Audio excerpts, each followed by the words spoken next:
Hey guys, this is Jean-Paul Anderson here at the D4A Personal Injury Show with my co-host Nicole Anderson. Hi guys. And we have a special guest here today, Dr. Benji Tehrani, who is a podiatrist and a foot surgeon. So we're going to be asking him a couple of general questions to kind of educate, and hopefully you guys get some value out of this content. I'm going to have my co-host start first, and we'll go from there. Awesome. Let's do this. So, doctor, your name of your practice is KingsPoint Foot and Ankle. Mm-hmm. How many locations do you have? I have two, one in Beverly Hills and one in downtown LA. That's awesome. And Thanks. what made you come up with the name KingsPoint Foot and Ankle? So I like the idea of royalty, kings and queens. I watched a lot of Game of Thrones, and I enjoyed it. And there's an area in Long Island that I have a lot of family, about 21st cousins, 4 or 5 uncles, and it's called KingsPoint. And I almost ended up practicing in Long Island, New York, and I ended up in LA, so as a homage to them, I decided to name the practice after KingsPoint. Did you grow up in New York, or you just have family there? I grew up in New York. I moved when I was 6 to Dallas, and I was actually raised in Texas until I went to medical school in Philadelphia. But I have a lot of family out there. My dad has 8 brothers, and the majority of them are in New York. Fun. And so we're there all the time. But I enjoy the weather here much more. Of course. Yeah. So I was seeing that you you actually worked at Maricopa Medical Center. Mm-hmm. This is in Arizona. Tell us about, you went to school in Texas, you said, correct? Undergrad in Texas, medical school at Temple University in Philly. Okay, and then you transferred to the Phoenix. West Coast. Yeah, nice. Phoenix or the Arizona area. Yes, what made you decide to go there? So my sister at the time was living in LA, and I was tired of the cold weather. I wanted to mix it up and live somewhere completely different. And I'm also I've enjoyed, visiting various parts of the United States, and at that time, Arizona, and it still has one of the strongest programs in podiatry. And so I wanted to challenge myself. It's still I believe there's one program in San Francisco where we're the only program where you have to do a general surgery internship. So I was doing neurosurgery, general surgery, burn surgery, emergency surgery, trauma surgery. Wow. And they expected us to do everything that the general surgery residents were doing. So I got my butt kicked, but I knew it was good for me. And at Maricopa County, it's recently changed to a different hospital, but we are a level 1 trauma center, and we're associated with Arizona Burn Center. So I got a fantastic background in residency in foot and ankle surgery. That was going to be my next question about the Arizona Burn Center. Burns can happen generally kind of all over the body. What specific portion would you take care of? I know you specialize in the feet, especially with like when you get burns on like the hands or the feet and like the small little areas. It's like one of the hardest things to heal is there's just such thin skin and stuff on your extremities. So how would you come about like taking care of someone like that? No, that's a great question. Burn injuries and really blast injuries occur more often than we think. Everything from people falling asleep at the campfire and getting grade 1, grade 2 degree burn, or people involved in car accidents. They get stuck in the car and they can't drag them out until they have full thickness 3rd degree burns. The number one problem with burns is that long term they can develop a lot of stiffness in the joints. And so we can skin graft all day long, which is one of our primary focuses to get the skin to regenerate. But long term, the prognosis it's very difficult to ascertain how these patients are going to do. Physical therapy and occupational therapy is of utmost importance. So we're constantly working on moving their foot, their ankle, their legs, their fingertips to prevent contractures. And so I would say the younger you are, the more healthy you are, the better off you are to make a full recovery. But yeah, it was one of the most interesting things I saw in my training. I have a question. So how long does it take to, what's the process like? Let's just say, I get into a car accident and I have my car went on fire and I now have, 1st degree burns throughout my legs. What is the process of recovery? Like, how does that work? If I was taken to an emergency room, like, would I be there for weeks? Well, that's a good question. The 1st degree burns, typically those patients are sent home. It depends on the total body surface area. So if it's a large percentage, we can get into the nuances of that. I Different won't do that degrees. to you guys, Okay. but basically, when it's a large percentage of the body, they have to be admitted because you lose a lot of body heat, and the body actually goes into a complete system organ failure. And so, number one is to make sure that the patients are hydrated, so we get an IV started, make sure their body fluids are, regenerate the body fluids, get their temperature back to normal, and then it's pretty gruesome. We actually take them to the operating room sometimes twice a week, and these are patients where their entire back, their flesh is open or exposed. And what you're saying is first degree burns. So Right. these patients No, don't need It's not that. too bad, right? You just slather a little bit of just bacitracin on it, some burn netting, some Zeroform, which is this yellow dressing that prevents adhesions. And the patients get better usually after about a week, 2 weeks. Now, if it's a second or third degree burn where you're talking like tendons and muscles being exposed, Right. then you're at risk for, God forbid, amputations, multiple skin flaps and grafts, where a certain part of the body needs to be rotated to be able to cover an exposed area. And those patients will be in, we had a gentleman who was a farmer. He was in probably a year and a half. He had his entire body was on fire. So those patients, about 6 months to a year is not unexpected. But again, the number one thing is to get these patients in the OR, to breathe them, graft them, and start physical therapy right away. Wow. And I was involved once in an accident where, and I don't know if this is a common thing, but I had burns from an airbag. Is that something that is? Yeah, of course. Oh, wow. Yeah, Okay. that impact against the face, Right. the arms, the bodies. We see that a lot in personal injury. I've seen ironically, a lot of manicure pedicure salons. They'll pour certain liquids to clean their feet and their nails. And it's supposed to be for their nails, but the liquid that they use to remove the nails will slip and they'll spill on their foot, and they'll get a first to second degree burn all the way up their leg or their foot. I've heard of that actually. Yeah, Ouch. that can cause a lot of numbness, tingling, neuropathy, chronic pain syndromes, all even the Just from smallest. that. Oh yeah. Oh man. So I don't like want to get acid. my nails done anymore. it's very rare. I see probably 3 or 4 per year, but it happens. But it happens, right? So Well, My for goodness. any person that's in Los Angeles, if there's any kind of ankle, foot kind of injuries, the doctor you definitely want to see. Thank you. Yeah. Thank you. Especially too, like if you're involved in an accident and you have even burns on the feet, this is something that you definitely want to go handle and take care of right away, because there is a big risk of infection and Yeah. everything else that goes along with Yep, it. absolutely. I was a young kid, 4 years old. I had in between a 2 to 3 degree burn on the back of my leg, so I did therapy for I think it was about 2 months, going to the hospital There you go. twice a week. So Unreal. not fun. Yeah. Not Yeah. fun. Yeah. Gee. So it's definitely something you want to take care of, and it's amazing that you got to work in Arizona and working with these trauma and learning and doing all of that. That's thank you. quite Yeah, impressive. yeah. So Yeah. Very fun. and you're a young guy, Yeah, it's yeah. amazing how much you've accomplished already. Thank you. So another thing, when it comes to personal injury and car accidents, what's the main injuries that you see coming into your practice after a car accident? Usually it's ankle sprains, sometimes ankle fractures, but the majority of them are ankle sprains. So these clients are, bracing for impact, and their left foot will press against the side of the door. That'll rotate their foot and ankle inwards. A lot of patients will be at a complete stop and just hitting the brakes, and then they get hit from behind. So the pressure. And that pressure or impact presses weight on the foot. They'll get Achilles tendonitis. They can get Achilles tendon ruptures. But the number one is ankle sprain. So just that little whip back and forth of that outer part of the ankle, most of the time actually causes a partial tear, sometimes a full rupture. Yeah. And so it really depends on the severity of it and what the patient's symptoms are. The majority of the time, obviously, we try to focus on conservative care 100% of the time.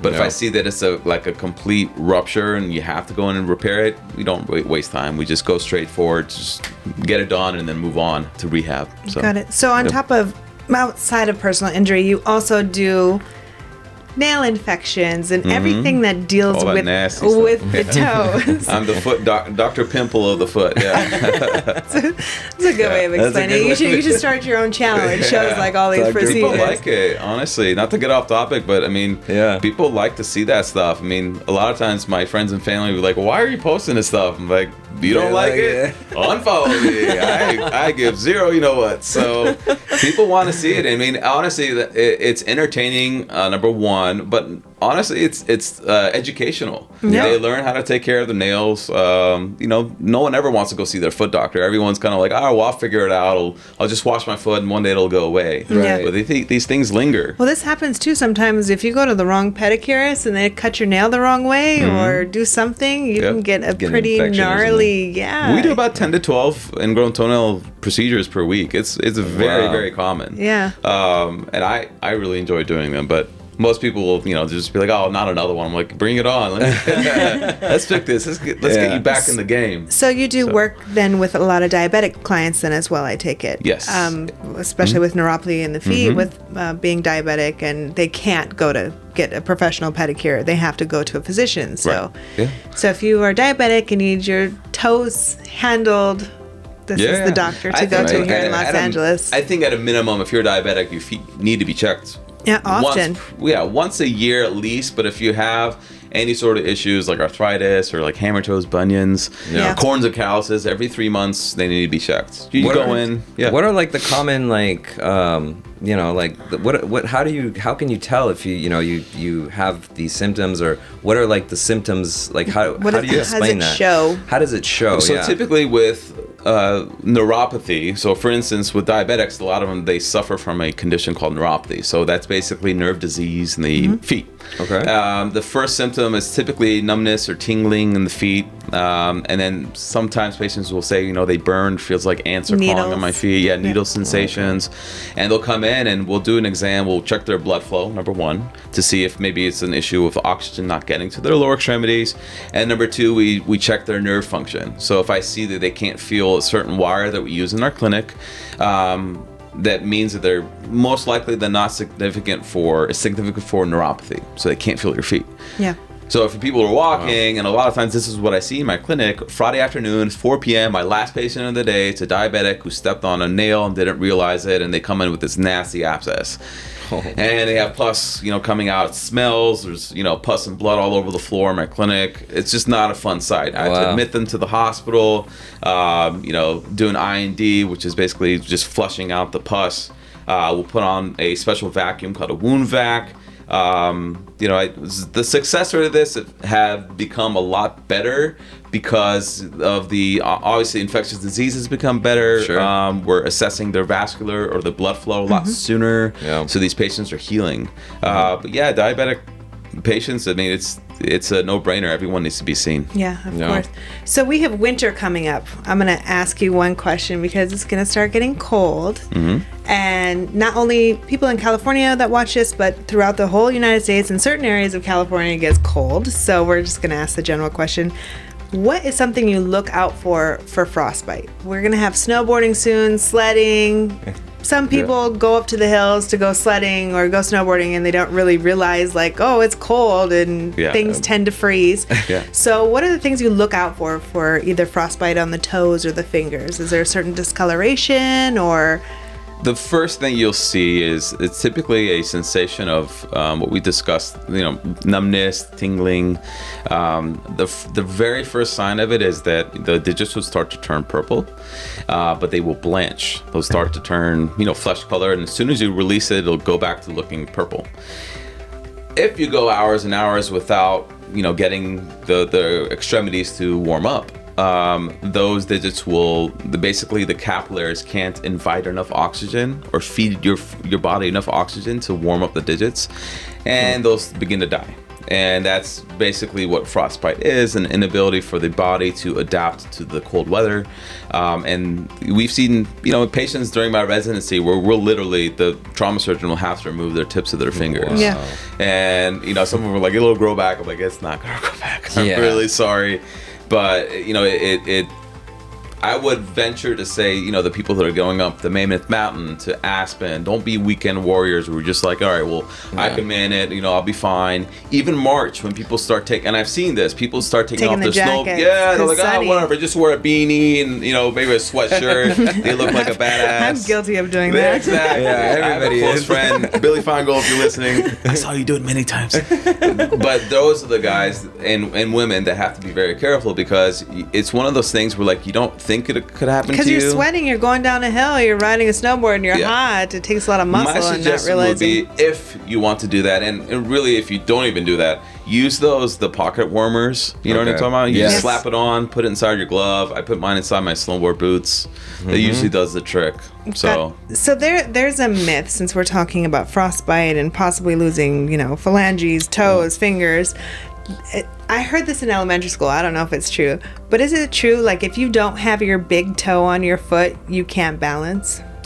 You lose a lot of the balance. That's true. They taught that in elementary school. Like, I heard you that. go to a private school. Like, what the world? I heard that. So the question is if you have someone that has lost their big toe or toes in general, and there's prosthetics for, you know, if you lose a limb, do they make prosthetics for toes as well? They do. It's just not that common. There are companies out there that do make prosthetics. I know Hanger is one of them. There's a multitude, but it's not as common as you think. The majority of them are prosthetics for the entire lower extremity, or a prosthetic for what's called a Symes amputation, where you basically remove the foot from the level of the ankle. But yeah, it'll be a lot more difficult. You'd probably have to go to, like, you know, MIT or, you know, some scientific university for them to make one for you. Got it. So, but and the reason why is that you lose some of your balance from a biomechanical standpoint is that when we step off of our foot, we don't actually step off on all 5 of our digits. We actually roll over our big toe. Okay, so if you're missing that toe, a lot of the weight gets redistributed. Are we all to testing these. right now? Literally, I think everybody in the room is like, Everybody's testing right now. Like, I actually, as you're talking, I'm like pressing too, like, oh Feel yeah, that. it does roll. So if and so you'll stop rolling right off that area. So a lot of times people will develop calluses under the second and third metatarsal heads. So that's kind of like in the ball of the foot. Yeah. okay. So yeah, you definitely need your toe. Good?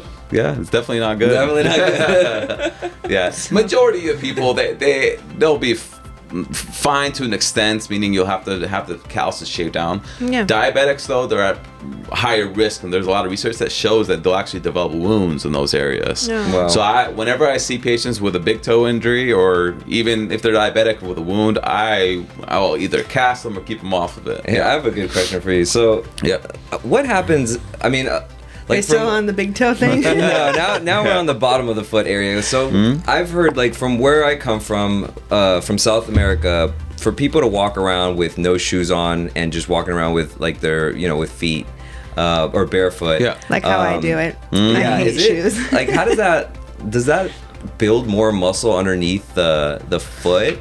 Because, you know, for me, look, we're just yeah. you have like very like thin feet because you're always like in socks. I'm always in and shoes. Like, is it bad to always wear shoes? That's such a it's I a feel like- hot topic right now. I feel like he has Yeah. no like Yeah. if there was an emergency and we went outside running, he wouldn't be able to do it because it'd be so fragile. Like, and I could just walk across glass, no problem. Yeah, I think it's okay. It's such a hot debate within our podiatric community. Some people are like, "Oh no, you know the Vibram lifestyle, those basically the 5-finger shoes. Yeah, you should be walking barefoot to increase the strength in your muscles." And there's the people who are like, "Well, we live in this concrete jungle, right? So everything is hard on our feet. We're not in our caveman industry, so we're not so we're not used to walking barefooted." Yeah. I lie somewhere in the middle, and I lean a little bit more towards support. I've never had any major foot and ankle problems, but I know when I walk on hardwood floors, my feet feel fatigued by the end of the day, even if it's for a couple of hours. I think it's completely safe to do it around the house, sparingly. Yeah. But I wear built-in inserts and sandals that have an orthotic built in. and it's super comfortable. Some people can even buy like the slip-on, the slippers that have like the fur in it. Right. Uggs. Yeah. We're talking about Uggs. Yeah, they make those slippers around the house. I'm just not an advocate because I've had a lot of patients, mainly patients that are obese or just a little bit overweight. Yeah. And they're the ones who come in with the chronic fatigue injuries like plantar fasciitis, some sort of tendonitis issue that becomes a chronic injury. And a lot of times the discussion is like, well, what do you forget about like what you do for work? Like, what's your lifestyle at home? Like, Right. well, Yeah. I hate wearing shoes. This and I'm like, well, let's the start working problem. on. I do have to say, wearing shoes, I don't like wearing shoes, but wearing shoes at home is smart because when I was like 9 years old, I caught my pinky toe like on my bunk bed and just ripped that thing man. completely like to the Yeah. side. So shoes at yeah. home are always good because you're walking like comfortably through your house, not realizing your couch is super close and you could just I see that a lot. whack the pinky toe Usually, off. it's usually around the holidays. People are like, over Thanksgiving, I got like 3 calls for broken toes. Yeah. Wow. They'll just be, a bunch of people will be over, they won't be paying attention, and they're cooking, and boom, they'll Yeah. stub their toe on something, and They they'll will. be kind of like this. I'm like, should I fix it? I'm like, I don't know. Oh, Yeah. man. Yeah, you should. Yeah, I definitely yeah. recommend going to the doctor because when I was a kid and my dad's like, just tape it. So I what know. sets you apart from other podiatrists? I would say a lot of things, but mainly I don't know, like, whoa. Where do I of it. start there, Where do I JP? Well, let me help you out here. I actually heard that you have your own medication. It's an organic medication, so it helps with Is arthritis it a supplement? and. Yes. Okay. Yeah. Can you describe that? Like, For the how record. can we get a hold of this Yeah. medication, and can you describe Sure, to the sure. audience what it actually does for your body and your joints? Sure. So, my mom's a diabetic. She's had vascular surgery, heart surgery, kidney transplant, multiple foot problems. And so I got into podiatry because of her. And she started developing chronic pain about 25 years ago. And so I dedicated my life or my career to help people not only with diabetes and foot problems, but people with chronic pain issues. So I started a company called Nerve Assist. And it's geared toward with people with chronic ankle pain, chronic foot pain, back pain, neck pain. And it's 100% natural, like organic, all that good stuff, non-GMO, and it's basically a supplement that you take twice a day, and it's filled with 7 ingredients that help kind of replenish or regenerate the nerve cells. And so I started using it in my practice for all of my personal injury patients that aren't necessarily diabetics. They don't have to be. Yeah. And I was noticing about 80 to 90% were getting better. That's great. And right now we're in the middle of a narcotic epidemic. Like everyone's prescribing narcs, and we're getting Right. slapped left and right saying stop prescribing these medications. And some of these patients are truly having a lot of pain. Yeah. Right. And they become dependent on it, and some of them even can become suicidal because of their chronic pain issues. And so that's where Nerve Assist was born. It's been helping everyone from people in car accidents with back pain, neuropathy, sciatica, and it's just one of my biggest passions. And so I think it's one of the things I'm most proud of. So this is safe to take with other medications, or if you're pregnant, or mothers that are nursing. It's organic, so anybody can take it. Or Yes. I would say patients who are diabetics or on medications for Like transplants. Okay. So anti-rejection medications. Anyone who's on rheumatoid arthritis medications, they need to get it cleared by their doctor first. Okay. Again, it's all just vitamins like vitamin B12, B6, alpha lipoic acid, collagen peptides. Don't give away the ingredients. Don't give it away. You know what? Let me list everything. Well, I'm sure but- you have to, don't you? But yes, you're right. I Yeah. think it's a safe thing to do, just to make sure that you have some peace of mind that hey, whatever you're taking, it's not Awesome. going to react with something else. So we're definitely going to put the link below on where you can get this medication Yes. below this video here today. So definitely check it out. There'll be a link down there. And you can call his office if you have any questions. I'm sure Yeah. his staff Exactly. is They know. very- yeah. Yep. My last question of the day. So therapy, there's older people. I've broken many bones in my feet, and it's very uncomfortable sometimes after a while. Is there a therapy that you can do besides medication and besides surgery. surgery and everything? I heard you have some kind of therapy, light it's- therapy. Tell me about that. It's called MLS light therapy. So basically, it's a robot that shoots infrared light into the area of injury, and it's been around for over 12 years. It's FDA approved for everything from sciatica to just hip pain, back pain, arthritis, fractures, wounds, sprains. It's a big part of my practice, and it's one of the things that I really think has helped me set myself apart, not really from other podiatrists, but just generally from other physicians in general, because it's kind of something that initially started out as like, oh, yeah, this will work. But then actually look into and take a deep dive into the technology and the science behind it. There's actually a lot of papers that are out there that shows that the energy that's created from the infrared light basically penetrates the foot or wherever you're shooting it, and it allows the body to help regenerate what is called mitochondria. So it helps speed up the repair cells of the body. And so a lot of our patients that come in have had major car accidents, they've had swelling all over the foot and ankle. I just start with 4 to 6 lasers and see how they do. We'll get our MRI, even if they have a tear or a rupture. If I think it's something that can be a surgery can be avoided in that patient, I'll tell them, hey, let's try this for 1 or maybe even 2 months and see how you do. Awesome. And lo and behold, 70 to 75% of them, they get better. Some of them they get better, but they still need to have surgery. So I implement it before surgery and as well as after surgery. Yeah, there's a doctor out there, I'm not sure what the name is, but they're doing also like laser epidurals nowadays, where it's like no needle epidural, I think it's called. Yep. That's amazing. Yeah. Like, I mean, the technology, behind the we amount are of technology all that energy, so yeah. And especially you guys see this all the time with your clients and your surgeons. Yeah. Back pain is the number one thing that we see, right? It's back and neck issues. And so a lot of our patients that I see, they're like, well, yeah, my foot hurts, and they primarily come to me for their foot. They're like, well, are you having low back pain? We're like, well, yeah, it hurts a little bit, this and that. I'll get a lumbar MRI, and it'll light up. They have slip disc, L3, L4. and that's what will be injuring the foot. Yeah, and I'll tell them, well, the majority of your pain is not actually from your foot. Your back is messed up. You need to go see a back surgeon or chiropractor. Wow. So a lot of my biggest referral sources are those chiropractors, or the therapists, or the back surgeons, the orthopedic surgeons, and they're the ones who are they're referring back to me because we caught something that may have gone undiagnosed, and 10 years later the patient's like, well, I still have this back issue. And then we got to prevent that. So that's awesome. Yep.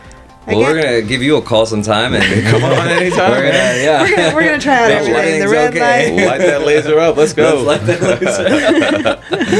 laser. Awesome. Well, thank you so much. For coming. Thank you so much for having me. Please, Nicole, you go ahead. Again, this is Dr. Tehrani. He is in downtown and Beverly Hills, correct? Yes. Awesome. And we're going to put the link below again for the medication that he has that can help with injuries. And again, thank you so much for watching our videos. And don't forget to like, share, and follow. All right. Thank you. Thank you, guys.